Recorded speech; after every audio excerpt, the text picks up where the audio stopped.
Aaron Whitfield was 34 years old, an Army staff sergeant who'd spent 11 years mastering one skill, knowing exactly where everything was, down to the last bolt. He trusted his wife Danielle with his paycheck, his home, his name. While deployed overseas, he set up automatic transfers to their joint account, more than his own living allowance, never questioning where the money went. Cleared to return 6 weeks early, he skipped the phone call and booked a rideshare instead, wanting to surprise her for their anniversary.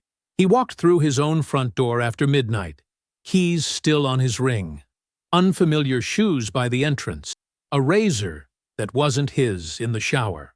Then he opened the bedroom door and found her ex-boyfriend asleep in his bed. A man with his own key, his own mail, calling it our house. Danielle didn't even look surprised to be caught. She looked inconvenienced. Aaron didn't yell. He didn't say a word.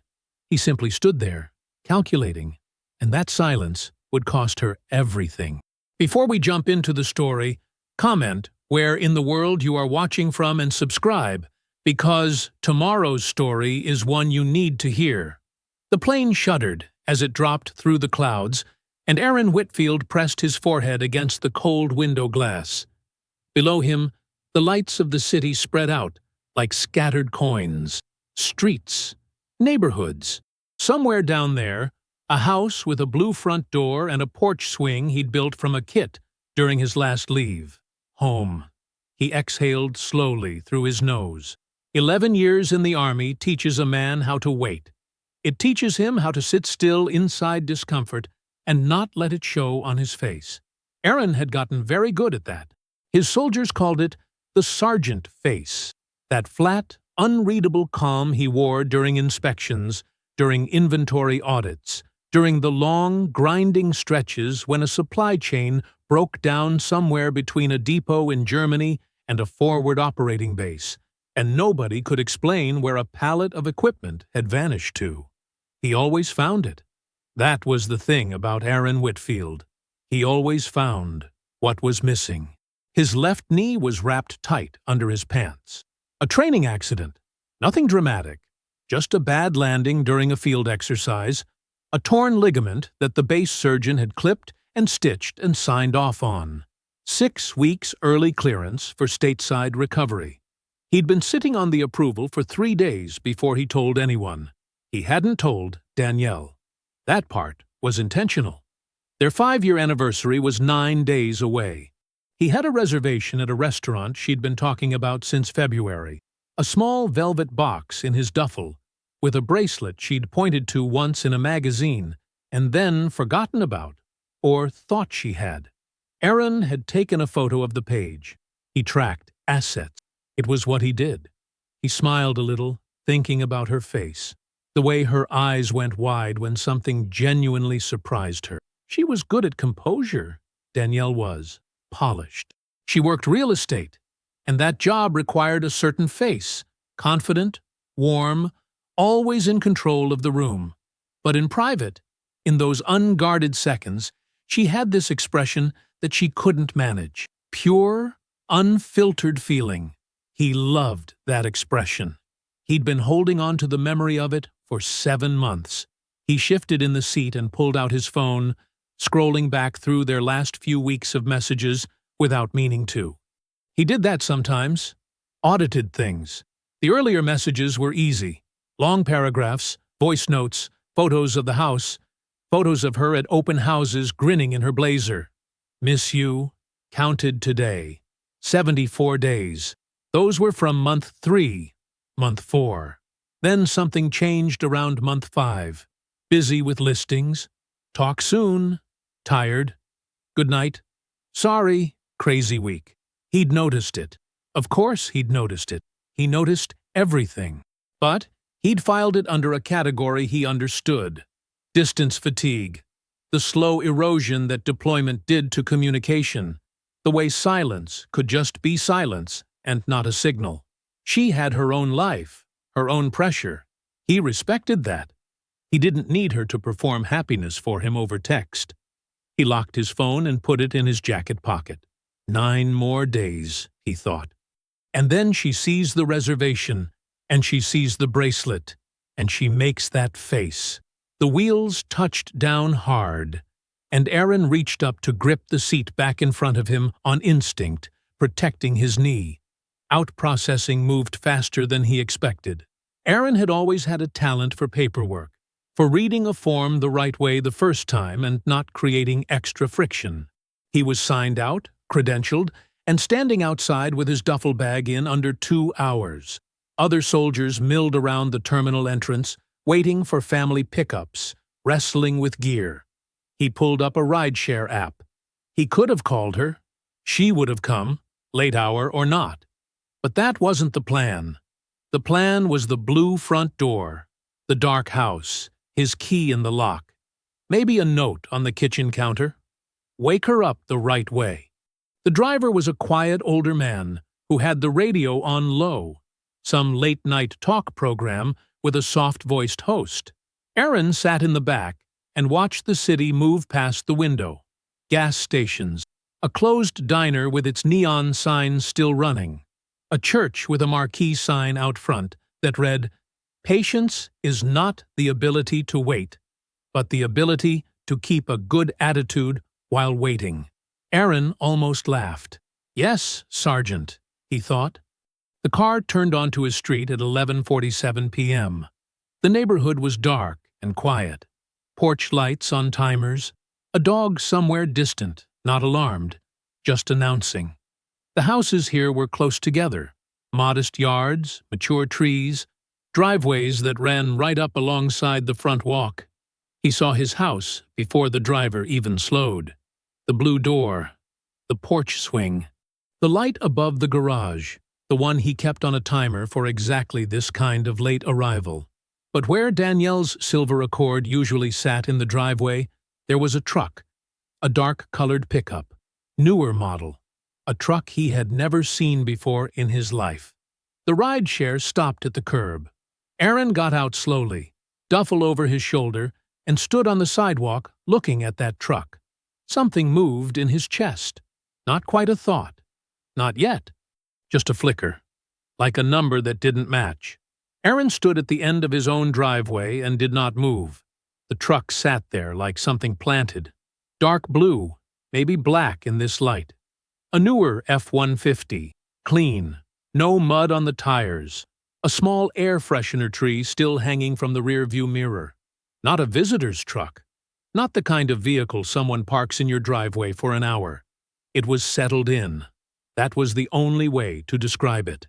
The way a truck looks when it belongs somewhere. Aaron's keys were in his right hand. The same ring he'd carried for 5 years. House key, mailbox key, the small brass one for the storage unit out back. His thumb ran across them the way it always did without thinking. He walked up the driveway. The key went in smooth.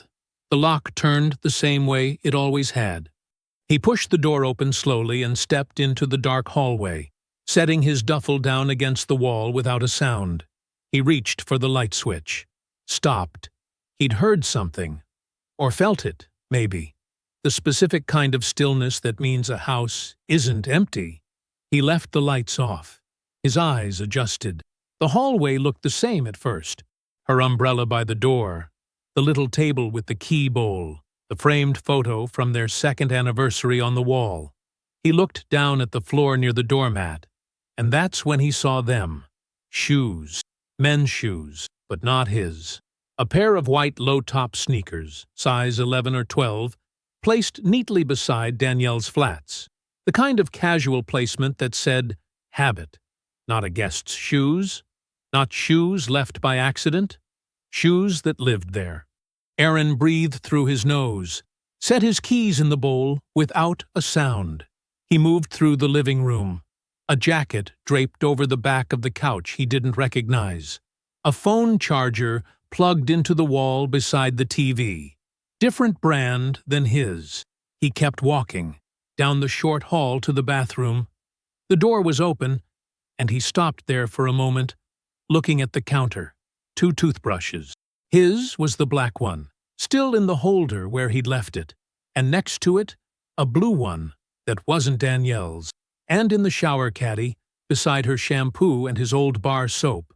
A razor. A men's razor. Not his brand, not his style. He stood there for 3 full seconds. Then he turned and walked toward the bedroom. Danielle. He said her name clearly, but not loudly. Even the way you call out in a building you're unsure about. Danielle, I'm home. He put his hand on the bedroom door and pushed it open. The light from the hallway cut across the bed. She was there, Danielle, her hair wrapped for the night, face slack with sleep. And beside her, taking up more than half the bed, head buried in Aaron's pillow, was a man he recognized, Preston Okafor. He hadn't seen Preston in 5 years, not since before the wedding. But the face was the same. Broad forehead, short fade, the same build Aaron remembered from a photo Danielle had shown him once, laughing, "That's my ex." He was so dramatic. He wasn't laughing now. He was asleep, one arm thrown over the covers like he owned the mattress. Danielle's eyes opened. For 1 full second she didn't understand what she was seeing. Then she did. She sat up so fast, she pulled the sheet loose. "Aaron!" Her voice cracked. "Aaron! Oh, God! Preston stirred, rolled over, squinted at the doorway with the slow, unbothered look of a man interrupted in his own home. He rubbed his face, looked at Aaron, and said, voice still thick with sleep, "Close the door, man. Cold air." A beat passed. Then, with no urgency at all, "Our house stays cold at night. I keep telling her about the thermostat. Our house." Aaron felt it move through him. Not like heat, not like the sharp breaking thing he might have expected, more like cold water finding the lowest point. Slow, filling in everywhere at once. He had a very specific feeling when a manifest didn't match its shipment. When the numbers said something was there and reality said it wasn't. A kind of quiet click behind the eyes that meant, there is a discrepancy here. Begin documentation. That was the feeling. Exactly that. "Both of you," Aaron said. His voice came out the same way it always did during an audit. Flat, not loud, precise. "Get dressed. Get out of my sight." Danielle was already talking. His name, fragments of sentences, her voice going high in that way it did when she was trying to manage a situation. He didn't register the words. He went to the closet, pulled down his go-bag from the top shelf, the one he kept packed by habit.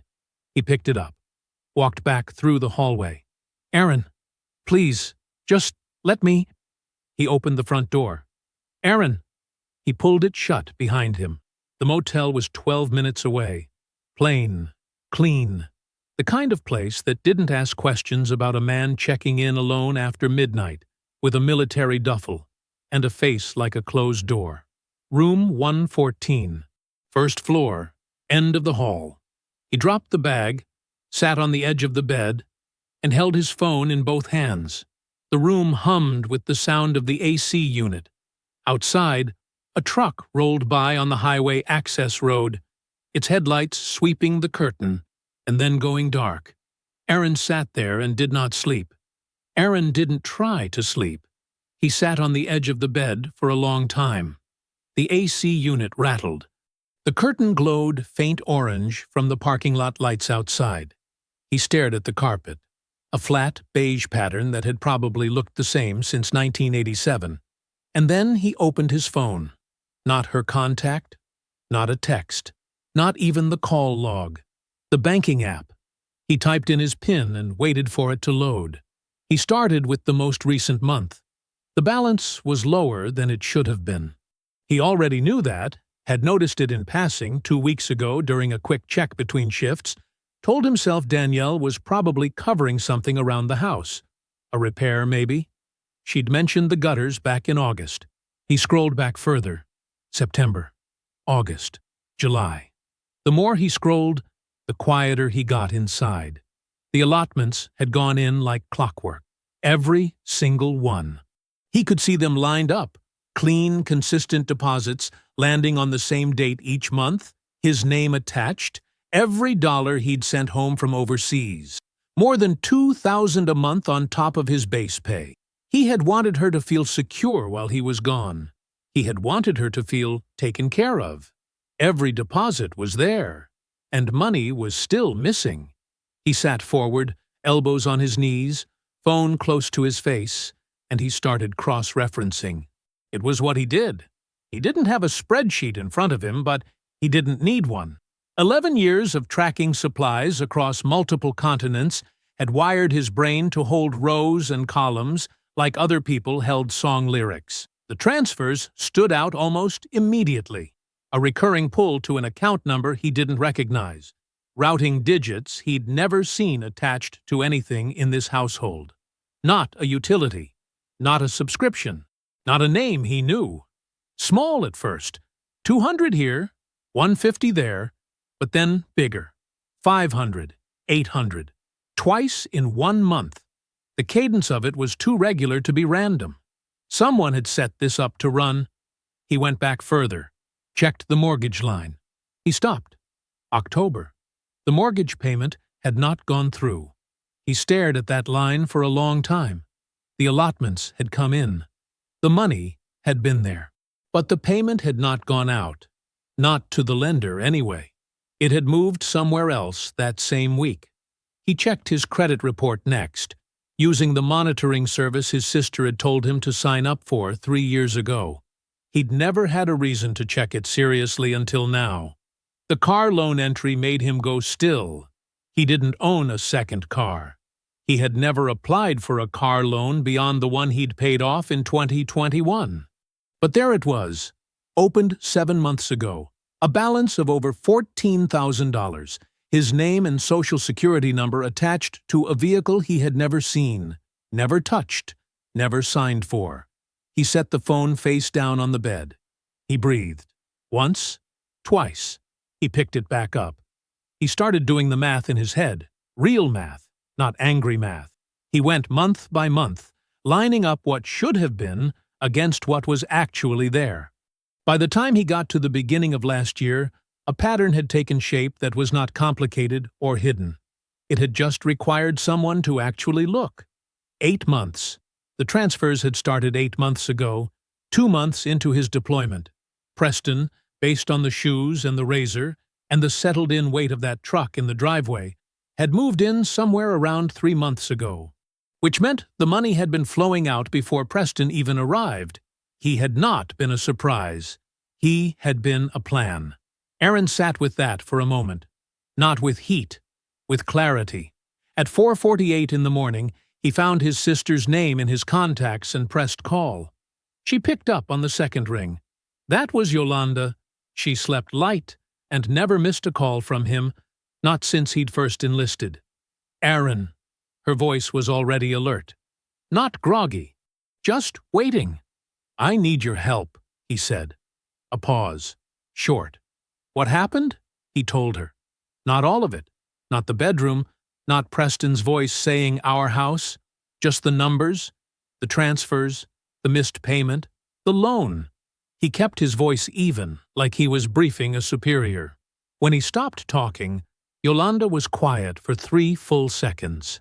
Okay, she said.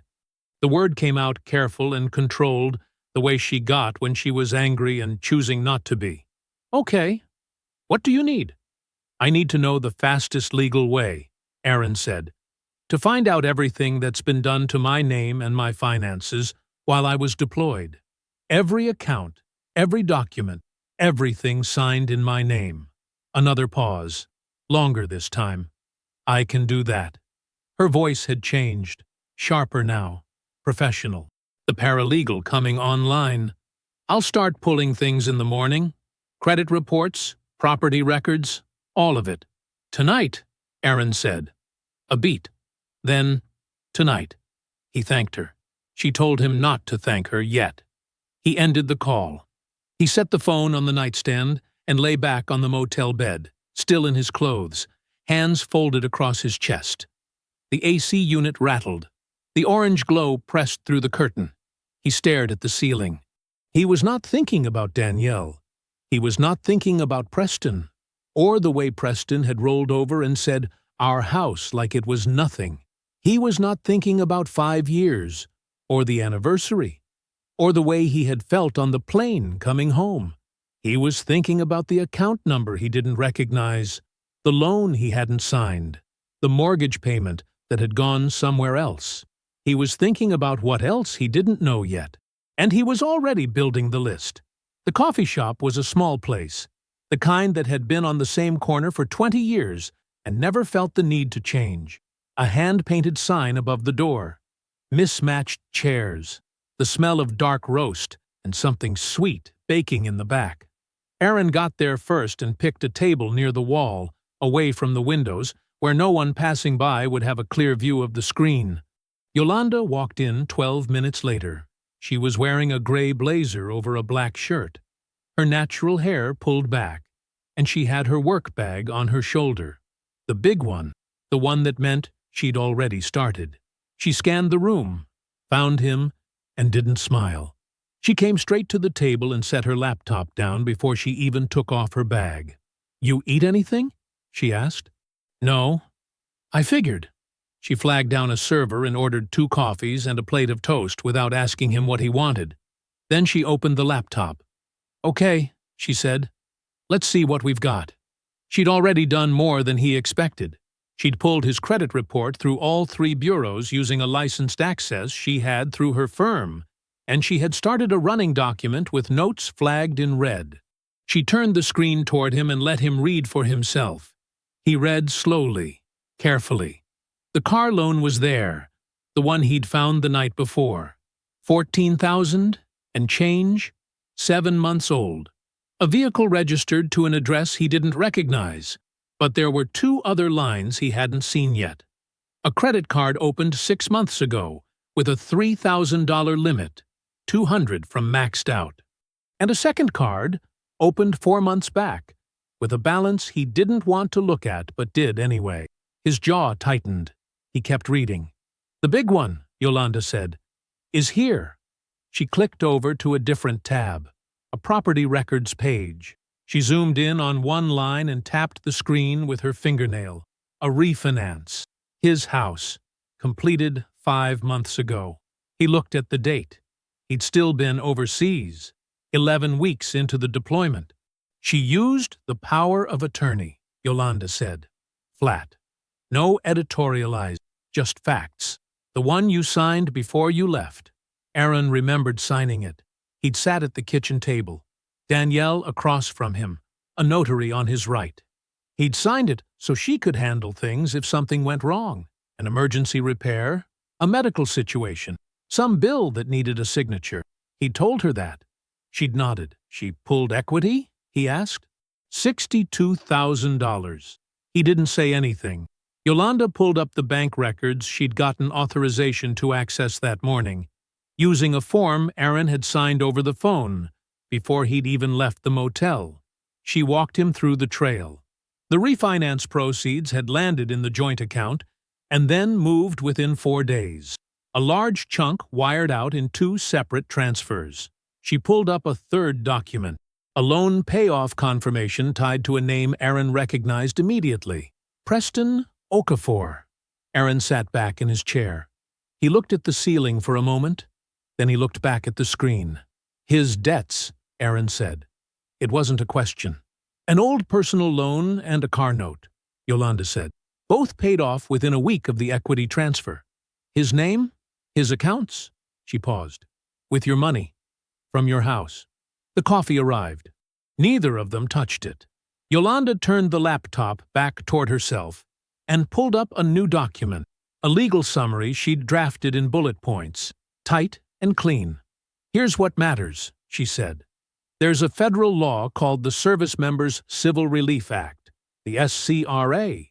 It puts specific protections in place for active duty military, protections that apply to your finances, your property, your credit. She pointed to the first bullet. Under the SCRA, a lender is required to take specific steps before processing a refinance for a deployed service member. There are consent requirements, verification requirements.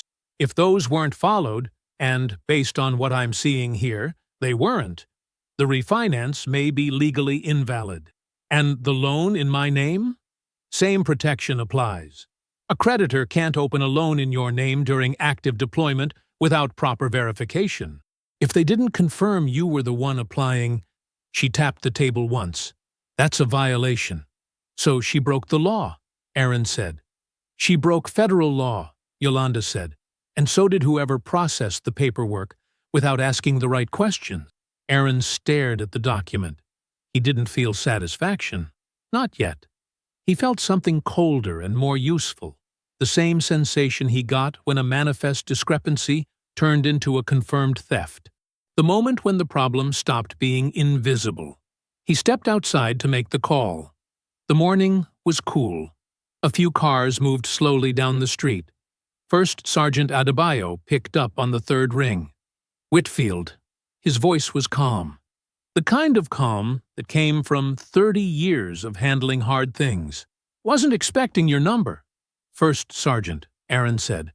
I'm stateside. Early return, training injury. I need to ask you something off the record. A brief pause. Talk to me. Aaron kept it short. He explained the situation in the same clipped way he'd explained it to Yolanda. No emotion, just facts. What he'd found in the house. What Yolanda had uncovered this morning. What he needed. Time. Leave extended quietly, without any official notification going anywhere near Danielle. Enough runway to build the full picture before anyone knew what he was doing. Adebayo was quiet for a moment. You've got the documentation so far? He asked. Yes, First Sergeant. Then keep building it. Another pause. I'll handle the leave extension on my end. Nothing on your wife's radar. You'll have the time. Thank you, First Sergeant. Don't thank me, Adebayo said. Just make sure when you move right. One time. Understood? Understood. He ended the call and stood on the sidewalk for a moment, the phone in his hand, the morning traffic passing slowly. Back inside, Yolanda had already printed copies at the coffee shop's small self-serve station. Every document, every record, every flagged line. She had them in a manila folder, organized by category, labeled in her clean block handwriting. She held it out to him. He took it, tucked it under his arm, and zipped his jacket. Don't do anything yet, she said. I'm not, he said. She studied his face for a moment like she was checking for cracks. She didn't find any. Aaron picked up his coffee, finally, and took one sip. Then he set it down, nodded once at his sister, and walked out of the coffee shop with the folder pressed against his side. Every page a piece of what he was building, and none of it enough yet. He needed more. The call came 2 days later. Aaron was sitting at the motel desk, the manila folder open in front of him, cross-referencing the refinance date against his deployment travel records, when his phone lit up. Danielle. He stared at it for 2 full rings. Then he answered. Aaron. Her voice was warm, careful, like she was already managing him. I think we need to talk. Like adults. In person. Somewhere neutral. Okay, he said. She seemed surprised by how quickly he agreed. A small pause. There's that coffee place on Merritt. The one with the patio. What time? Noon? Tomorrow? I'll be there, he said. He hung up and went back to the folder. He arrived 7 minutes early. The coffee shop on Merritt was nothing like the one where he'd sat with Yolanda. This one had a clean white awning, a chalkboard menu written in cursive, and small square tables outside with little potted plants in the center of each one. The kind of place Danielle liked. Polished, visible, the right kind of backdrop for the right kind of conversation. Aaron ordered a black coffee, chose a table facing the street, and opened the voice recorder app on his phone. Their state allowed one-party consent recording. Yolanda had confirmed it twice. He set the phone face down on the table, screen dim, and waited. Danielle arrived right on time. She was dressed well, tailored pants, a soft cream blouse, her hair down the way she wore it for client meetings. She looked composed. She looked like a woman who had thought carefully about what she was walking into. She kissed him on the cheek before sitting down, And he let her, his face neutral. "Thank you for coming," she said. "You asked me to," he said. She folded her hands on the table. A small smile. "I know things are bad right now. I know what you found was… I know how it looked, and I'm not here to make excuses." She was absolutely here to make excuses. "I just think," she continued, "that we're both adults, and we've built something together, and the way we handle this matters, especially for…" She stopped, adjusted. "I have a business, Aaron, a reputation in this community, and a messy public thing would hurt both of us." "You're worried about your real estate license," he said. Not accusing, just naming it. "I'm worried about us," she said. "But yes, I'd be lying if I said my business wasn't part of it." He nodded slowly. "So, what are you proposing? Something quiet? A no-fault separation? We handle the paperwork without it turning into a war. Nobody has to know the details." Aaron wrapped both hands around his coffee cup. "I'd want to understand everything first," he said. "Before I agree to anything, I need to make sense of it." She visibly relaxed. That was the Aaron she'd expected. Reasonable. Measured. She leaned forward slightly. "What do you want to know?" "How long?" he said. Simply. "That's the part I keep getting stuck on." Danielle looked down at the table. A performance of remorse. "It happened while you were gone. The distance was… it built up. You were over there, and I was here, and I just… I'm not asking about the why," Aaron said. "Just the when. Walk me through the timeline." She exhaled slowly. "It's hard to say exactly." "Try," he said. Still gentle, still even. "Things got complicated between Preston and me last year. We'd stayed in touch, which I know was… I should have been more careful." She looked up. "But it wasn't serious until a few months ago." Aaron tilted his head slightly. "Last spring or before?" She hesitated. Just a flicker. "We got close again around… I think it was late last year. Maybe November."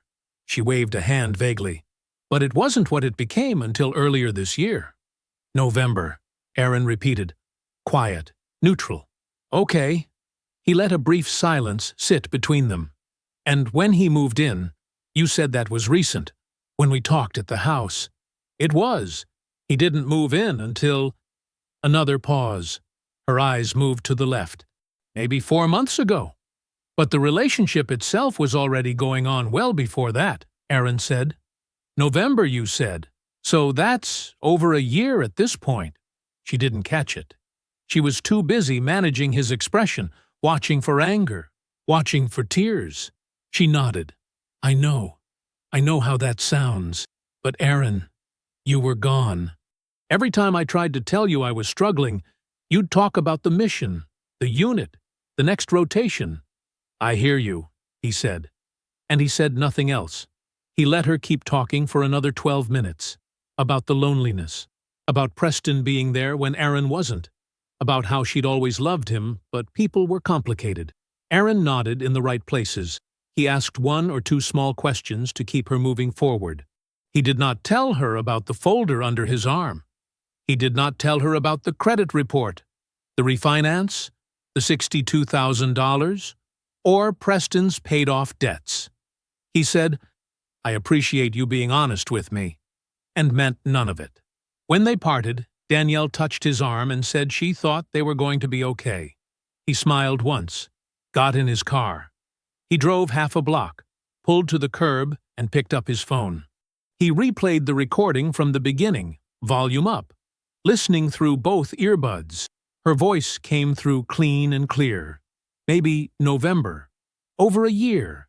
The words sat there on the audio like ink drying on a page. Permanent.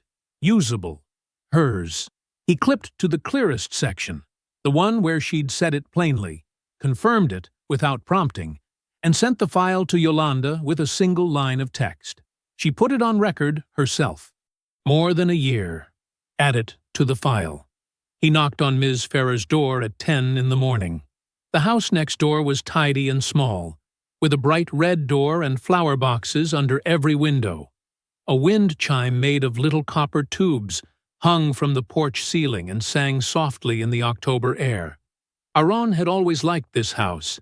He had shoveled her walkway once, after a bad snow, and she had brought him a plate of tamales the next day. That was 2 years ago. He knocked again, softer this time, and waited. The door opened. Ms. Odalis Ferrer looked up at him from behind the screen door. A small woman in her 70s, silver hair pinned back, reading glasses pushed up on her forehead. She was wearing a house dress with small yellow flowers on it and holding a dish towel. Her eyes went wide when she saw his face. "Aaron!" She pushed the screen door open immediately. "Oh, mijo. Come in, come in. I don't want to bother you," he said. "Don't be silly." She waved the dish towel at him. "I've been thinking about you. Come sit." He followed her inside. The house smelled like coffee and something warm baking in the oven. Every surface was neat.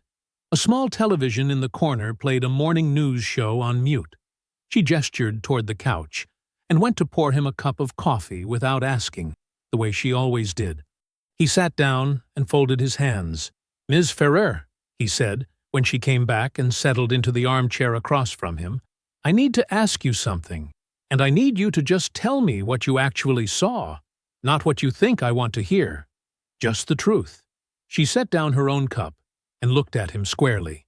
"Aaron, I was a court clerk for 31 years. I know how to tell the truth." "I know you do," he said. "That's why I'm here." She nodded. Waited. "The truck in the driveway," he said. "The dark blue one. How long has it been there?" Ms. Farah didn't hesitate. 4 months, at least. Maybe a little more. She tilted her head. "I thought about calling you. I didn't know if it was my place. Did you ever see who was driving it?" "I saw the man. A few times." Her mouth pressed into a thin line. "He would take your truck out in the mornings. Your white F-150. He'd back it out like it was his own." Aaron's jaw tightened. "Just slightly." He kept his voice level. "Did you catch any of this on camera? Your doorbell?" "I have everything." She said it simply, without drama. "I saved the clips because something didn't sit right with me. You were over there, and there was a man coming and going from your house like he paid the mortgage. I kept them." Aaron felt something in his chest pull tight and then go very still. "There's one weekend I remember clearly," Ms. Ferrer said. She leaned forward a little, settling her elbows on her knees. "A Saturday, maybe 5 months back. A moving truck came, one of those rented ones. The man and 2 other young men with him. They carried furniture in for most of the afternoon. A dresser, boxes, a big television, the kind you need 2 people to hold." Aaron stared at her. He knew exactly which weekend she was talking about. He had been in a forward operating base with spotty connection, and Danielle had video called him on a Saturday afternoon, and he had been so relieved to see her face that he hadn't thought about anything else. She had been sitting in what he now remembered was not their living room, a different couch, a lighter wall color. She had smiled and said, "I'm over at Keisha's. It's so good to see your face." He had believed her without a second thought. "Where was the call?" he said quietly, more to himself than to Ms. Ferrer. She answered anyway. "Right here," she said. She pointed at the wall behind her. "Danielle knocked on my door that Saturday afternoon. She said she needed to borrow my living room for a few minutes. A quick video call," she said. "She needed somewhere quiet." Ms. Ferrer paused. "I thought it was strange, but she seemed normal. So I let her." The room was very quiet. Aaron sat with that information for a long moment. He turned it over the way he turned over a mismatched manifest, looking at the shape of it, the deliberate shape of it, not a lie told in a panic, not something Danielle had stumbled into. This was planned. She had arranged a cover. She had borrowed a neighbor's wall, a neighbor's couch, a different room entirely, so that the man moving his furniture into Aaron's bedroom wouldn't appear in the background of the screen. She had looked directly into his eyes from 6,000 miles away. She had smiled. "I'll write it all down," Ms. Ferrer said quietly. "Whatever you need. A written statement. The footage. All of it." She reached over and put one small hand briefly on his arm. "You deserved better than this, Aaron." He nodded once. He didn't trust his voice right then. He thanked her. He stood. He shook her hand, and then walked back out into the pale morning light, down her porch steps, across the strip of lawn between their two houses, and to his car. He pulled the door shut behind him. He sat there for a moment with his hand still on the wheel. Then he picked up his phone and called Yolanda. Yolanda's apartment was on the third floor of a brick building on the east side of the city. She had lived there for 6 years, and it looked like it. Bookshelves on every wall, legal pads stacked on the kitchen counter, a cork board near the door covered in notes she'd pinned and repinned so many times the cork had started to show through. It was the apartment of someone who worked hard and thought carefully, and Aaron had always felt safe here. He arrived just after 7. First Sergeant Adebayo was already inside, sitting at Yolanda's dining room table with a glass of water in front of him, jacket off, reading glasses on. He stood when Aaron came through the door and shook his hand firmly, both hands, the way he always did. "You holding up?" Adebayo asked. "I'm fine, First Sergeant." Adebayo looked at him for a moment. "You look like you slept 2 hours." "3, Aaron said. Adebayo let out a low sound that wasn't quite a laugh, then sat back down. Yolanda came out of the kitchen with a legal pad under her arm and a pen tucked behind her ear. She pointed at the empty chair across from Adebayo. "Sit," she said. "We've got work to do." She had already cleared the table. In the center of it was a manila folder, thick and neat, with a handwritten label across the tab that read Whitfield, Evidence File. Beside it, her laptop, a yellow legal pad, 3 highlighted printouts laid side by side like pieces of a map. Aaron sat. He unzipped his jacket. He folded his hands on the table. "Okay," Yolanda said, pulling her chair out and sitting. She opened the folder. "Let's go through all of it, start to finish. No gaps." She walked them through it in order. First, the money. 8 months of deployment pay, allotted faithfully from Aaron's account, and slowly bled through transfers to a secondary account opened in Danielle's name alone. The totals were written clearly on a spreadsheet Yolanda had formatted herself, with dates, amounts, and matching bank records highlighted in yellow. It wasn't a rounding error. It wasn't careless. It was a slow, consistent drain, month after month while he was overseas. Then the refinance. Danielle had used the power of attorney Aaron signed before he deployed to pull equity from the house. Equity Aaron had built from years of payments and a sizable down payment he'd saved over his first 7 years of service. A portion of the money pulled from that refinance had gone directly toward clearing Preston's outstanding debts. Yolanda had the property records. She had the loan documents. She had cross-referenced the dates with Aaron's deployment roster, which Adebayo had quietly provided. "The SCRA is clear," Yolanda said, tapping the printout with one finger. "A service member's property cannot be refinanced without proper consent while they're deployed. The power of attorney doesn't override that.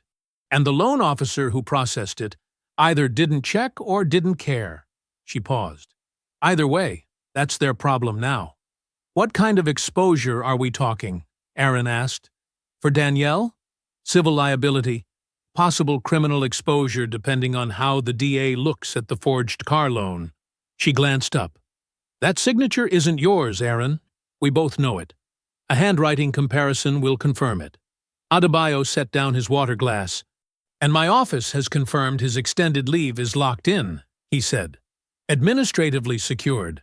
Nothing tied to Danielle. Nothing that puts her on notice." He looked at Aaron steadily. "You've got time to do this right." Aaron nodded. He said, "Thank you, First Sergeant." "Don't thank me," Adebayo said. "Just finish it." Yolanda moved to the next section of the folder. "Ms. Cease. Ferrer's written statement, 2 pages, handwritten in the neat, precise cursive of a woman who had drafted court documents for 3 decades. Attached behind it were still frames she had pulled from the doorbell footage, time-stamped images of Preston's truck in the driveway, of the moving truck on that Saturday, of Preston walking out of Aaron's front door in the early morning carrying Aaron's travel mug. Yolanda set the last item on the table without a word. She let Aaron look at it. He looked at it. Then she set the phone down beside it. The recording from the coffee shop. She had already transcribed the key section. It started back up over a year ago. I didn't know how to tell you. Danielle's own voice, her own words. This is the order I'd present it, Yolanda said. She tapped each piece in sequence. Money first, then the refinance, then the loan, then the footage. She paused. Then her voice. End with her voice. Aaron agreed. Adebayo nodded once. The 3 of them sat with that for a moment. Then Yolanda slid a single typed page across the table to Aaron. Short, direct, professionally worded. A request for a meeting, with Danielle and Preston both present, to, as it read in the second paragraph, discuss the house and finances like adults. Yolanda had underlined that phrase. Aaron read it through once. He picked up the pen. He made one small correction to the date. Then he slid it back to her. Location? He said. Neutral ground, Yolanda said. Conference room at my firm. I can book it for Saturday morning. Saturday, Aaron said. That works. He took out his phone. He opened Danielle's contact. He typed the message slowly, the same way he would log a discrepancy into a manifest, clean, exact, without emotion. He hit send. Then he set the phone face down on the table, while Yolanda reached for the folder and began organizing each section into a final numbered order, one document at a time. The conference room at Yolanda's firm was small and clean. 1 rectangular table, 6 chairs, a window that faced the parking lot. No art on the walls. Nothing soft about it. Aaron had been inside for 10 minutes before Danielle and Preston arrived. He used those 10 minutes the way he used every quiet moment before a difficult operation, to settle himself, to review the order of things in his mind, to make sure he was in control before anyone else walked through the door. He set the evidence folder on the table in front of him. He aligned it with the edge. He poured himself a cup of water from the pitcher Yolanda had placed at the center of the table and took one slow drink. Yolanda sat to his right, her own legal pad open, her pen uncapped. Neither of them spoke. Danielle came in first. She was dressed well. Of course she was. Cream blouse, pressed slacks, hair pulled back the way she wore it for open houses and client meetings. She had dressed for an audience. She had dressed to be looked at, to project the image of someone reasonable, composed, and wronged in equal measure. Preston followed a step behind her, hands in his jacket pockets, expression casual in the way of someone who had rehearsed it. Danielle scanned the room and settled on Aaron. Something crossed her face. Relief, maybe, that he looked calm. That told him everything about what she'd expected. Aaron, she said. Warm, measured. I'm glad we could do this. Sit down, Yolanda said. It wasn't rude. It wasn't loud. It was the voice of someone who had work to do and intended to do it. Danielle sat. Preston sat beside her. He glanced at Yolanda's legal pad, at the folder in front of Aaron, and then looked away toward the window, as if the parking lot held something worth watching. Aaron opened the folder. He did it the same way he opened any document during an inventory review. No drama, no pause for effect, just the work. We're going to go through this in order, Aaron said. His voice was even. I'm going to ask you to listen. He started with the money. He slid the spreadsheet across the table. Yolanda's clean, formatted version, dates and amounts highlighted in yellow, 8 months of deployment pay tracked to the dollar. He let them look at it. He didn't explain it dramatically. He just said what it was. That's 8 months of allotments I sent into our joint account, Aaron said. And that column on the right is where it went. A secondary account. Opened in your name, Danielle. A loan. Danielle's chin lifted slightly. Aaron, if you'd let me… The refinance, Aaron said. He placed the property records on top of the spreadsheet. Then the loan documents. Then the cross-referenced dates from his deployment roster. You used the power of attorney I signed before I left, he said. The one I signed for emergency, medical decisions, not to pull equity from our house. He tapped the date on the loan document. I was overseas when this was processed. Under the Service Members Civil Relief Act, that's not a gray area. He watched her jaw tighten. Yolanda, Aaron said. Yolanda looked up from her legal pad. The SCRA prohibits creditors and third parties from taking certain actions against service members' property without a court order while they're deployed, she said, her tone flat and professional. Refinancing a primary residence falls within that protection. The loan officer who processed this either failed to verify your husband's status or chose not to. Both carry liability. So does the person who initiated the transaction. The color in Danielle's face shifted. Aaron set the next document on the table. Car loan, he said. Opened in my name. That's not my signature. He said it simply. No accusation in his voice. Just a fact stated plainly. The way a mechanic tells you which part is broken. He watched Preston's eyes move to the document.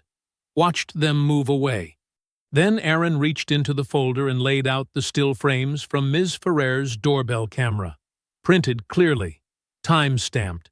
Preston's truck in the driveway across 4 months of mornings. The moving truck on a Saturday. Preston walking out of Aaron's front door carrying Aaron's travel mug with the ease of a man who had never once worried about being seen. Aaron let those sit for a moment. Then he picked up his phone and set it on the table. He pressed play. It started back up over a year ago. I didn't know how to tell you.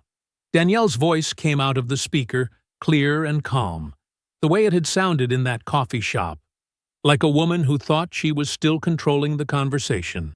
The room was very quiet. Danielle looked at the phone, then at Aaron.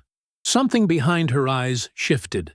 The composure she'd walked in with beginning to fracture along a line she hadn't known was there. That was a private, one-party consent state, Yolanda said, without looking up. Preston shifted in his chair. He cleared his throat. Look, he said. Whatever paperwork got filed, I wasn't the one making legal decisions. I'm not a lawyer. Danielle handled all of that. Yolanda wrote something on her legal pad. Danielle turned to look at him. You helped draft the refinance application, Aaron said, watching Preston. You sat at that table. You know you did. It wasn't a question. Aaron had learned, in 11 years of inventory work, that the surest way to get a man to confirm something was to say it like you already knew. Preston's mouth opened. She needed help formatting the… He stopped.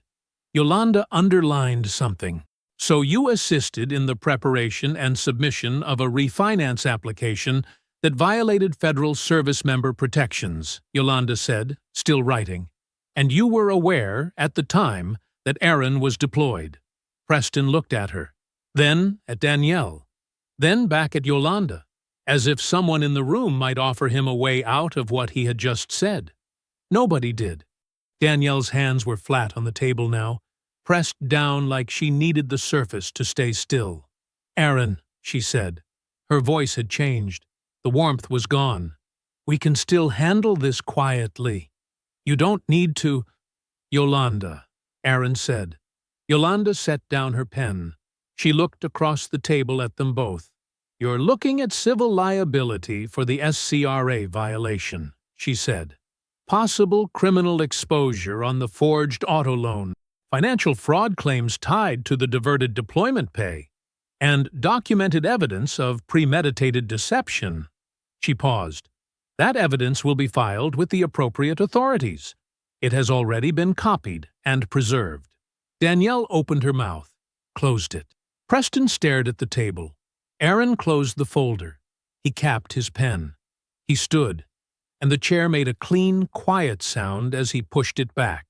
He looked at them both, not with rage, not with satisfaction, just with the steady, finished look of a man who had done the work and completed it correctly.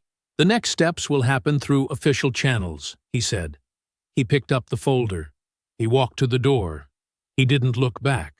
The complaint took Aaron 1 hour to file.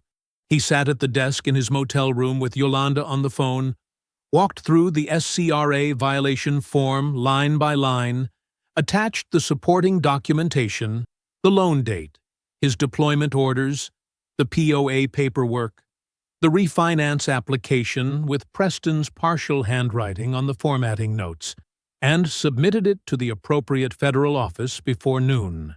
He felt nothing dramatic when he hit send. Just the clean, quiet feeling of a task completed correctly. The loan officer's name was listed on the closing documents. Gerald Huff, 22 years at the same regional bank, according to his LinkedIn profile, which Aaron looked at once and then closed. He didn't need to know the man's life. What he needed, what Yolanda needed, was the paper trail showing that Gerald Huff had processed a refinance on a property owned by an active duty service member without running the standard Military Lending Act check. That check would have flagged Aaron's deployment status in under 3 minutes. Gerald Huff had not run it. Whether that was laziness or something worse, the Institutional Review Board at the bank would now have to decide. Aaron filed the supporting complaint with the bank's regulatory body the same afternoon.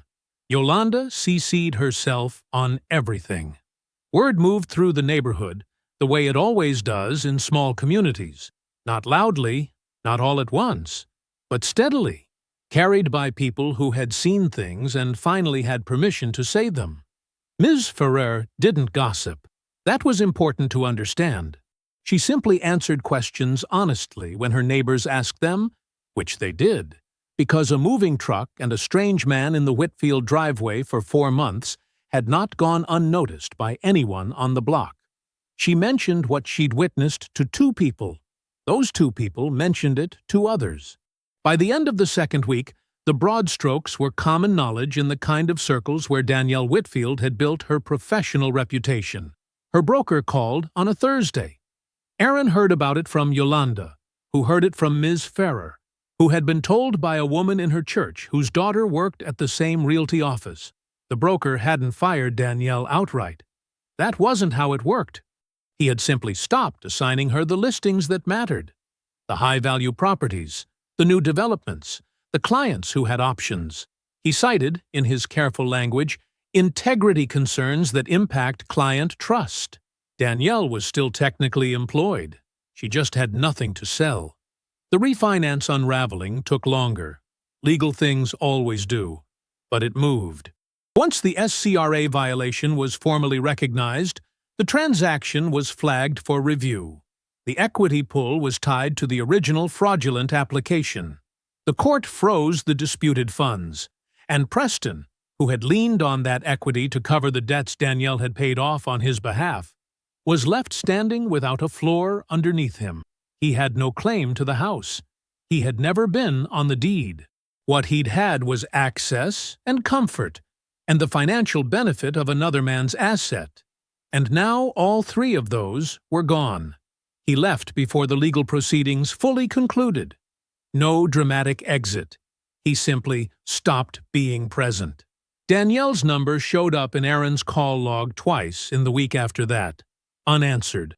The calls stopped. The legal separation was finalized on a Tuesday. Aaron drove straight to the house afterward.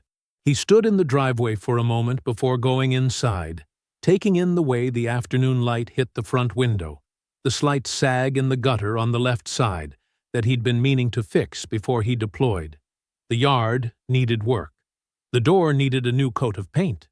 He noted these things the way he noted items on a manifest, things that were his to fix now, entirely his. He was on the porch when Danielle's car pulled up.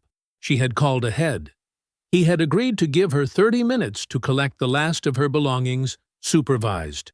That was the arrangement. She came out of the house 20 minutes later with 2 boxes and a garment bag. She set them in her trunk without looking at him. Then she stopped with her hand on the car door and turned. She looked tired. The careful presentation she'd worn to the meeting room was gone.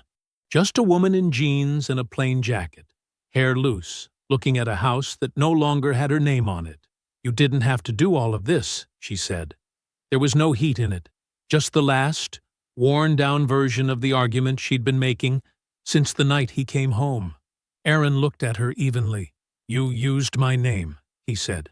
"You used my pay. You used my house. You used my signature. You faked a phone call to my face while I was 10,000 miles away?" He paused. "And you thought I'd come home and just let it go? Because that's what you decided I'd do." Danielle didn't answer. "That's what this was," Aaron said. "You underestimated what I'd do when I found out. And every consequence you're dealing with right now, he let that land. You built." He said it without cruelty, without satisfaction. "The way you state a cause, and its effect." Danielle looked at him for another moment. Then she got in the car. Aaron stood on the porch and watched her pull out of the driveway, watched her reach the end of the street, watched her turn and disappear. He stood there until the sound of her engine faded completely. Then he turned, pushed open the front door, and stepped inside. The door closed behind him. 18 months. That's how long it took for the house to stop feeling like a crime scene and start feeling like a home. Aaron sat on the front porch with a mug of coffee, both hands wrapped around the warm ceramic, watching the neighborhood wake up slowly the way neighborhoods do on Saturday mornings. A dog walker passed on the sidewalk. A kid down the street pedaled a bicycle in lazy circles. The air was cool and smelled like cut grass and someone's breakfast. He leaned back in the wooden chair he'd built himself, a project from 3 months ago, a weekend with power tools and a YouTube tutorial and no particular deadline, and looked at the house. It looked right now. The gutters were fixed. The porch had new boards, sanded smooth and stained a deep walnut brown. The front door wore 2 fresh coats of deep navy paint, a color he'd chosen himself on a Sunday afternoon at the hardware store, standing in the aisle for 10 minutes until he was sure. The yard was clean and edged. The window trim was bright white against the brick. Every repair he'd noted on that first day standing in the driveway, every item on that silent mental manifest, had been crossed off one by one. He'd done most of the work himself. Not because he had to, because he wanted to put his hands on it, wanted to know every corner of it was his in the way that counted, not just on paper, in the soreness of his back and the sawdust in his hair, and the exact memory of which floorboard he'd replaced in the hallway on a cold Wednesday in February. His name was the only one on the deed now. His phone buzzed once on the side table. A message from Adebayo. "Quarterly numbers look good. New client signed yesterday. Call me Monday." Aaron smiled and set the phone face down. The consulting firm had been Adebayo's idea, technically, though the structure of it had come from Aaron. They had sat across from each other at a kitchen table 14 months ago with Aaron's legal pad and Adebayo's contacts list, and built the thing from scratch. A veteran-owned supply chain firm, small and deliberate, focused on mid-size companies that were hemorrhaging money on logistics they didn't understand. It turned out there were a lot of those, and it turned out that 11 years of tracking assets across multiple continents was a skill set people would pay for. Aaron had traded his uniform for a laptop and a standing desk in the second bedroom, and not a single day had felt like a loss. He heard the screen door next door open and looked up. "Ms." Ferrer stepped onto her porch with her own mug, moving carefully the way she always did in the mornings, her silver hair pinned back neatly even at this hour. She looked over and saw him, and her face broke into the warm, unhurried smile of someone with nowhere to be. She raised her mug. He raised his. She settled into her chair and returned her gaze to the street, comfortable in the silence between them. That was one of the things Aaron liked most about her. She didn't need to fill quiet with words. He thought about what her footage had meant, what her written statement had meant, what it meant that she had simply watched and remembered and been willing to tell the truth when someone asked. No angle, no drama, just decency. He hadn't found a way to fully thank her for it. He'd tried twice with grocery deliveries she insisted were unnecessary, once with a card she'd probably considered excessive. She had waved all of it off the same way. "Oh, Aaron, I just told them what I saw." Like it was nothing. It had not been nothing. Inside, he could hear soft movement in the kitchen, the sound of a cabinet opening, the specific rhythm of someone comfortable enough in a space to move through it without thinking about where things were. That had taken time, too. Not the relationship itself. That had grown steadily, carefully, the way things grow when two people decide early on to be honest with each other, even when it's uncomfortable. But the ease of it, the particular quiet of another person moving through his house without anything feeling like a threat, that had taken time. He had been upfront with her from the beginning, about the marriage, about what had been done to him, about why he was the way he was, about documentation and verification, and never assuming things were fine just because no one told him otherwise. She had listened without flinching. Then she had told him her own complicated things. That was how it had started. Two people deciding not to pretend. Aaron took a long sip of coffee and looked out at the street. The dog walker was gone. The kid on the bicycle had looped back toward home. The morning was settling into itself, unhurried. He thought about the army, about what 11 years of logistics had actually taught him, underneath all the rank and procedure and accountability forms. Patience, mostly. The understanding that the right move is almost never the first move. That the most damage is done not in the moment of discovery, but in the careful, quiet work that comes after it. That if you know where every asset is, you also know exactly when something is missing, and exactly how to recover it. Patience was a weapon. The most underestimated one. You just had to know when to deploy it. Aaron leaned back in the chair he had built with his own hands. He closed his eyes and let the morning sun fall across his face. I hope you enjoyed that one. Be sure to like the video and subscribe so you don't miss the next story. I've picked out 2 more for you that I think you'll really like.